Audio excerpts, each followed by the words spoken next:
जय श्री सीताराम जी की। कौशल्या की बातें सुनकर भरत शत्रुघ्न दोनों भाई व्याकुल होकर विलाप करने लगे। उन्हें कौशल्या ने छाती से लगा लिया। अनेक भांति से भरत जी को समझाया तथा ज्ञान से भरे हुए वचन कहे। भरत जी ने पुराण व वेदों की सुंदर कथाएं कहकर सब माताओं को समझाया। फिर छल रहित, शुद्ध, सीधी और मीठी वाणी से भरत जी दोनों हाथ जोड़कर बोले, जो पाप माता पिता और पुत्रों को मारने से, जो पाप गौशाला और वह ब्राह्मणों के नगर जलाने से होता है, जो पाप स्त्री व बालक का वध करने से तथा मित्र व राजा को विष देने से होता है, जितने पातक व उपपातक कर्म, वचन और मन से उपजे हुए कवि लोग कहते हैं, वे पातक जो इस काम में मेरी सहमति हो तो हे विधाता वे सब पाप मुझे लगे। जो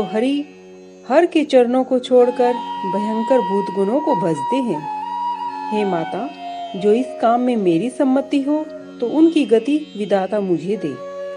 जो लोग वेदों को बेचते हैं, धर्म को दुहेल लेते हैं, चुगलखोर हैं, दूसरों के पापों को कह देते हैं तथा जो छली, खोटे और कलह प्रिय, क्रोधी, वेदों के निंदक तथा जगत के विरोधी हैं, जो लोग विजयी, लालची, पराया धन और पराई स्त्री को ताकने वाले हैं, हे माता जो इस काम में मेरी सलाह हो तो मैं उनकी ही गति पाऊं। जो सत्संग से अनुरुक्त नहीं है, जो अभागे परमार्थ पद से विमुख है, जो मनुष्य देह पाकर भी हरि भजन नहीं करते तथा जिन्हें श्री हरि हर का सुयस नहीं सुहाता, जो वेद मार्ग को छोड़कर वाम मार्ग पर चलते हैं, ठगों सा वेश बनाकर वे संसार को छलते हैं, तो शंकर जी उनकी गति मुझे दे।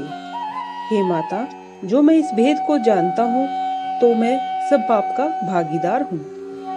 माता भरत के सच्चे और स्वभाव से ही सीधे वचन सुनकर कहने लगी, हे तात तुम तो मन, वचन और कर्म से तथा शरीर से सदैव राम के प्यारे हो। श्री राम तुम्हारे प्राणों से भी बढ़कर प्राण है। तुम राम को प्राणों से भी प्यारे हो। चंद्रमा चाहे विष टपकाने लगे, बर्फ भी चाहे आग बरसाने लगे और जलचर चाहे जल छोड़ दे, ज्ञान होने पर भी चाहे मोह न मिटे, पर तुम रामचंद्र जी के विरुद्ध कभी नहीं हो सकते। इसमें तुम्हारा मत है कि जो कोई जगत में कहते हैं, अगर तुम्हारा ही इसमें मर्जी है तो वे सौपन में भी सुख की गति प्राप्त नहीं कर सकते। ऐसा कहकर माता कौशल्या ने भरत को हृदय से लगा लिया और उनकी आंखों में जल भर आया। उनके सपनों से धूल टपकने लगा। इस बात बहुत विलाप करते हुए बैठे ही सारी रात बीत गई। सुबह होते ही वामदेव जी और वशिष्ठ जी आए। उन्होंने सब मंत्री और महाजनों को बुलाया। मुनियों ने भरत जी को समय अनुसार परमार्थ के सुंदर वचन कहकर बहुत प्रकार से उपदेश दिए। हे पुत्र, मन में धीरज धरो, आज जो अवसर है वह करो। गुरु के वचन सुनकर भरत जी उठे और उन्होंने तैयारी करने की आज्ञा दी। राजा की देह वेदों में कही हुई रीति के अनुसार स्नान कराया गया और बहुत ही अद्भुत विमान बनाया गया। चंदन और अगरू के बहुत से बोझ आए और अनेक प्रकार की सुंदर सुगंधित पदार्थ मंगवाए गए। सरयू के किनारे चिता रचकर बनाई गई, मानो देवलोक की सुंदर सीढ़ी हो।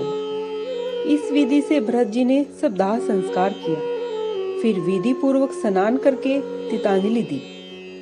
सब वेद, पुराण और स्मृति के शोध के अनुसार भरत जी ने 10 गात्र कर्म किए। जहाँ जैसी आज्ञा मुनिवर ने दी, वहाँ वैसे ही हजारों भांति से कर्म किया। शुद्ध होने पर सब प्रकार से दान दिए।